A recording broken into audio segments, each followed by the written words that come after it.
Hello everyone, welcome to ज्ञान IQ। आप सभी का बहुत बहुत स्वागत है ज्ञान IQ पर। और अगेन हम अपने 10 क्वेश्चंस को करेंगे DSSB PRT। जो प्रीवियस ईयर के क्वेश्चंस हैं उनको मैं करा रही हूँ सीरीज के अंदर। और जो बच्चे नए जुड़े हैं उनका भी वेलकम है। और चैनल को साथ ही साथ सब्सक्राइब भी कर दें, क्योंकि आपको बहुत सारी चीज़ें यहाँ से मिलने वाली है। थ्योरी क्लासेस जो है मैंने स्टार्ट कर दी है, वो आपको डेली एक वीडियो मिल जाएगी, प्लस ये 10 क्वेश्चंस की एक वीडियो मिलेगी। लेकिन गाइज प्लीज डोंट डिमांड कि 20 क्वेश्चंस बढ़ाओ, क्वेश्चंस की लेंथ बढ़ाओ, या जो भी आप डिमांड कर रहे हो पॉसिबल नहीं है। आप इमेजिन कीजिए 2 वीडियो बनाने में 4 से 5 घंटे लग जाते हैं मुझे टाइपिंग एंड उसको रिकॉर्ड करने में। इट्स वेरी वेरी डिफिकल्ट तो आप मानकर चलिए it's not possible for me to upload 20 question video, क्योंकि 20 क्वेश्चन टाइप करने फिर उसके बाद उसका रिकॉर्ड करना बहुत मुश्किल हो जाता है। तो प्लीज डोंट डिमांड, क्योंकि आपको डेली 10 क्वेश्चन मिल रहे हैं भाई। अगर 20 क्वेश्चन की डिमांड करेंगे फिर वो 2 या 3 दिन में एक ही वीडियो आएगी, एंड आई थिंक वो अच्छी नहीं होगी। Daily practice is very good, ठीक है। तो 10 क्वेश्चन के साथ प्रैक्टिस कर लो। बाकी आप क्वेश्चन जो है प्रीवियस ईयर के क्वेश्चन आपको अवेलेबल मिल हो जाएंगे।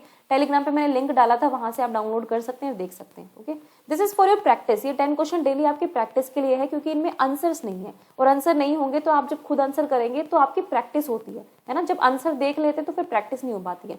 तो ये मेहनत मैं आपके लिए कर रही हूँ कि आपको विदाउट आंसर ही क्वेश्चन मिल रहे हैं। आंसर तो मैं बता रही हूँ, पहले आपको अटेम्प्ट करने का मौका मिलता है। ओके, तो लेट्स स्टार्ट द क्विज या फिर टेस्ट, जो भी कह लीजिए आप। सो फर्स्ट क्वेश्चन है, what falls under writing a text level writing activity. तो इनमें से 2 एक्टिविटी दी गई है, आपको ये बताना है कि टेक्स्ट लेवल पर जब हम राइटिंग करते हैं तो इनमें से क्या आता है, कौन सी राइटिंग एक्टिविटी इसके अंदर आती है। अब ये देखो, writing at sentence level, writing at word level, writing at text level, ऐसे क्वेश्चंस बहुत आ रहे हैं DSSB में। तो क्या होता है, देखो वर्ड लेवल पे तो आप क्या लिखते हो, आप छोटे छोटे वर्ड्स का यूज करते हो जहां वर्ड से काम चल जाए, मतलब शब्दों से। जब आप सेंटेंस करते हो तो उसका मतलब है कोई भी 1 या 2 सेंटेंस जिनका मीनिंगफुल हो, मतलब वर्ड्स का अरेंजमेंट इस तरह से हो, शब्दों का अरेंजमेंट इस तरह से हो कि वो जो है एक सेंटेंस का रूप ले लें। टेक्स्ट लेवल जो होता है वो हाईली ऑर्गेनाइज्ड होता है। जब आप टेक्स्ट लिखते हैं, टेक्स्ट आप पैराग्राफ में लिखते हैं, ठीक है, पैराग्राफ राइटिंग करते हैं, आप पोएम्स करते हैं, तब भी आप टेक्स्ट लेवल में राइटिंग करते हैं। यहाँ पे आपकी राइटिंग जो है काफी ऑर्गेनाइज्ड हो जाती है। ऑर्गेनाइज मतलब आपके थॉट, आपका जो थॉट प्रोसेस है वो भी आपकी राइटिंग में झलकता है ना। खाली एक सेंटेंस बना देने से आप टेक्स्ट लेवल राइटिंग नहीं बोल सकते, क्योंकि सेंटेंस तो मैंने बना दिया, मान लीजिए मेरी माँ बहुत अच्छी है, ठीक है, ये सबने बना दिया, ये नॉर्मल बोलचाल में बोलते हैं। लेकिन जब हम एक ऑर्गेनाइज राइटिंग करते हैं कुछ अवेयरनेस क्रिएट करने के लिए या फिर अपना एक स्ट्रॉन्ग मैसेज पहुंचाने के लिए, तो टेक्स्ट लेवल पे राइटिंग होती है। ओके, सो ये बताना है। तो चलिए आंसर कीजिए फटाफट इस क्वेश्चन का। देखो यहाँ पर है पोस्टर्स और पोएम्स। पोस्टर का मतलब यहाँ पे ड्राइंग नहीं है, पोस्टर ऐसे भी होते हैं जिसमें थॉट्स लिखे हुए हैं, स्लोगन्स के साथ पोस्टर बनते हैं ना, स्लोगन राइटिंग हो गया या पोएम, ये दोनों ही टेक्स्ट लेवल की राइटिंग है, क्योंकि ये पोस्टर भी अवेयरनेस फैलाने के लिए ऑर्गेनाइज्ड आपको टेक्स्ट मिलता है यहाँ पर भी, और साथ ही साथ पोएम में भी आपको ऑर्गेनाइज्ड टेक्स्ट मिलता है ना। तो यहाँ पे दोनों ही ठीक होंगे। Option number 1 and 2 both are correct. Okay, comes to the next question, what could be the reason to ask questions from listeners in story based lessons। जब आपके क्लासरूम में, जब आपके स्कूल में, आप क्लासरूम में पढ़ा रहे हैं, तो आपके लेसन में जब स्टोरी होती है, देखो हर बार लेसन में स्टोरी नहीं होती, कई बार डिस्क्रिप्टिव होता है, कई बार आपको नाटक के रूप में मिलता है, कई बार आपको सिर्फ इन्फॉर्मेशन देनी होती है, तो उसमें स्टोरी नहीं होती है। लेकिन यहाँ पे पूछा गया है कि आप अपने लिसनर से क्यों पूछते हैं जब आप स्टोरी बेस्ड लेसन कराते हैं, ठीक है, ये क्वेश्चन है। पहला है विद्यार्थियों की समझ और सीखने की जांच करना, कि बच्चों की अंडरस्टैंडिंग और उनकी लर्निंग चेक करना कि भाई उन्होंने अंडरस्टैंड कर लिया है कि नहीं किया है।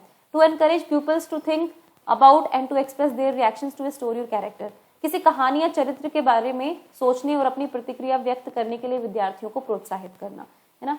तो आसान क्वेश्चन है। इस तरह के क्वेश्चन जो आ रहे हैं ये आप कहेंगे मैडम ये कहाँ से पढ़े, अरे इनको पढ़ने की जरूरत तो है ही नहीं। इतना अगर आप थ्योरीज पढ़ चुके हैं, इतना आप ये जो एजुकेशन सिस्टम पढ़ चुके हैं अगर इतना, तो आपको आराम से क्वेश्चन हो जाएंगे आपके।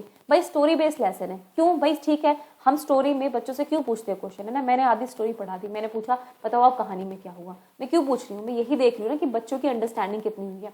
तो फर्स्ट इज करेक्ट। उसके बाद हम बच्चों को कैरेक्टर्स और स्टोरी के बारे में सोचने के लिए भी चाहते हैं कि वो सोचे कैरेक्टर के बारे में।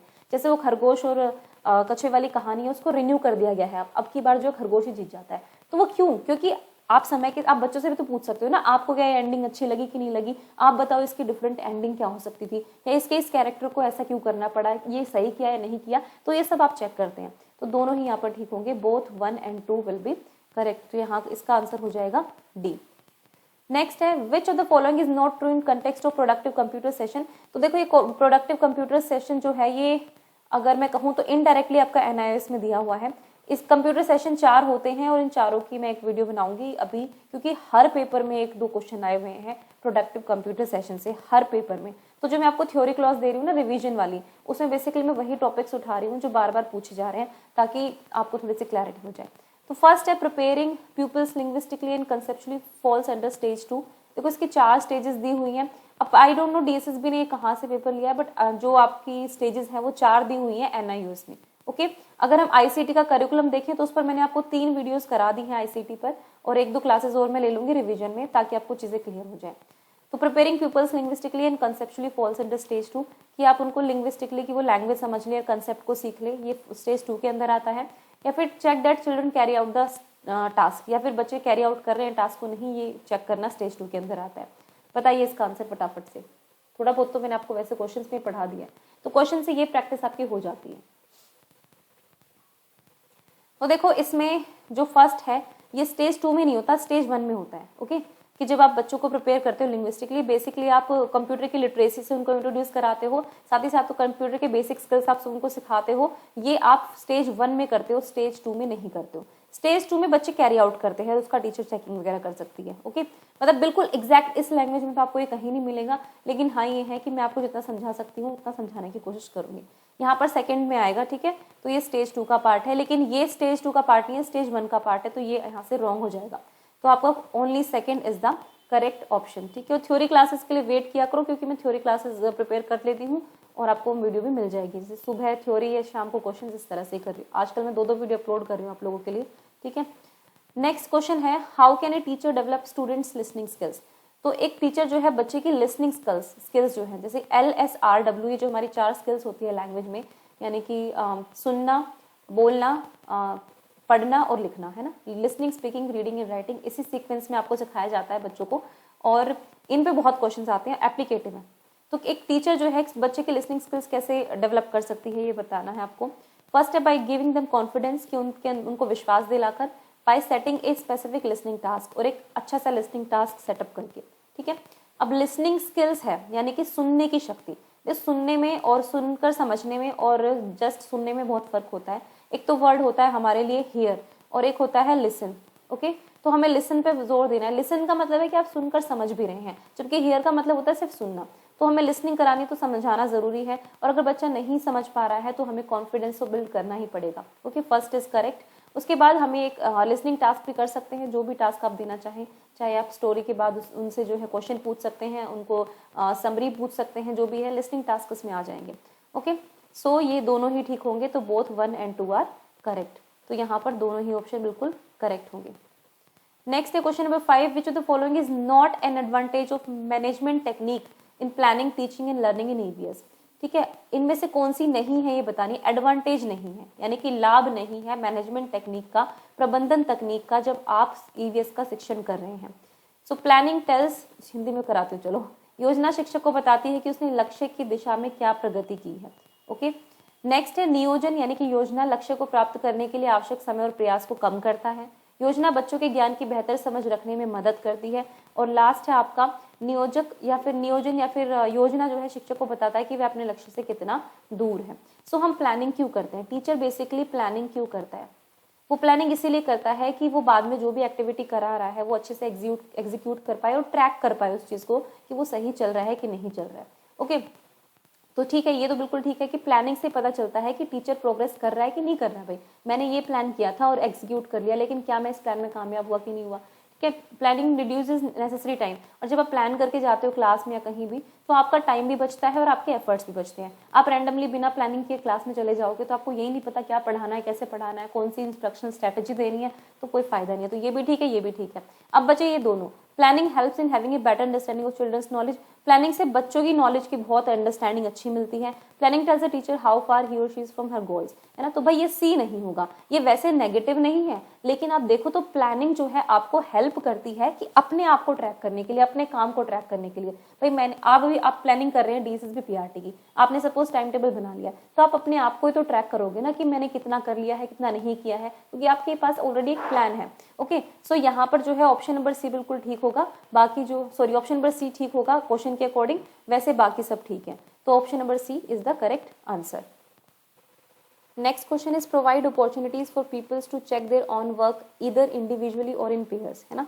जब दो बच्चे बैठे होते हैं क्लास में तो कई बार टीचर क्या करती है कि मान लीजिए डिक्टेशन दी है टीचर ने, तो टीचर कहती है अपना पर्चा बदल लो, या फिर मैं ब्लैक बोर्ड पर सही चीजें लिख रही हूँ, सब अपना अपना टिक लगाएंगे और उसको करेंगे, ठीक है। ये होता है कि भाई जो स्पेलिंग गलत है उनको ठीक कर लेना, ये होता है चेकिंग। चेक कर रहे हो, आप अपना काम कर रहे हो या फिर आप ग्रुप में चेक कर रहे हो, पेयर में चेक कर रहे हो, जैसे अदला बदली कर लो अपने पेपर की, ओके सॉरी। सो ये क्या होती है, इसको क्या बोलते हैं? Self assessment, self correction, selecting activities या फिर प्लानिंग लर्निंग, ठीक है। बताइए इसका आंसर क्या होगा। चलिए आपने आंसर कर दिया होगा, इतना टाइम मैं दूंगी भी नहीं वैसे भी, क्योंकि टाइम बहुत कम होगा आपके पास पेपर में। सो इसका जो करेक्ट ऑप्शन होगा वो होगा सेल्फ करेक्शन, है ना, आत्म सुधार या फिर स्वयं सुधार। अब यहाँ पर आप कहेंगे कि हमने असेसमेंट क्यों नहीं लिया, क्योंकि यहाँ पे चेक वर्ड का यूज किया गया है। बच्चों को अपनी उसका असेसमेंट नहीं करना है, उनको चेक करना है ना। या तो एक दूसरे का काम चेक करेंगे, असेसमेंट पूरा थोड़ी कर रहे हैं। यहाँ पे सिर्फ एक काम के बारे में बात की गई। अगर हर एक काम को चेक करते हैं अपना इंडिविजुअली है वो, तो वो असेसमेंट नहीं होगा, वो जस्ट चेकिंग होगी। सेल्फ करेक्शन कर सकते हैं वो यहाँ पर कि भाई ठीक है, अब टीचर सबकी डिक्टेशन नहीं करना चाह रही, उसने 20 वर्ड्स बोले हैं तो बहुत डिफिकल्ट होगा 40 क्लास के बच्चों की 20 वर्ड चेक करने में, तो let them check their work, है ना। तो वो खुद चेक करेंगे तो देखेंगे कि अच्छा ये मिस्टेक कर दी, वो उसको ठीक करेंगे। तो सेल्फ करेक्शन का यहाँ पर मौका मिल जाएगा। Okay, so self correction is the correct answer here.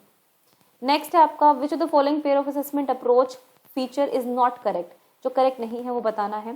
Traditional यानी कि पारंपरिक, छात्र को मूल्यांकन के निष्क्रिय प्राप्तकर्ता के रूप में देखा जाता है ना। Student views is passive recipient, जो ट्रेडिशनल सिस्टम था हमारा, देखो ट्रेडिशनल सिस्टम कुछ नहीं है जो पहले जैसे वो अप्रोच अपनाई जाती थी डंडे वाली और तू पढ़ वाली की तू पढ़ो, मतलब एक एक्टिविटी चाइल्ड सेंटर्ड एजुकेशन नहीं थी। जो टीचर सेंटर्ड थी, बुक सेंटर्ड थी, वो होती है ट्रेडिशनल एजुकेशन सिस्टम। तो उसमें बच्चे को पैसिव समझा जाता था, ये है।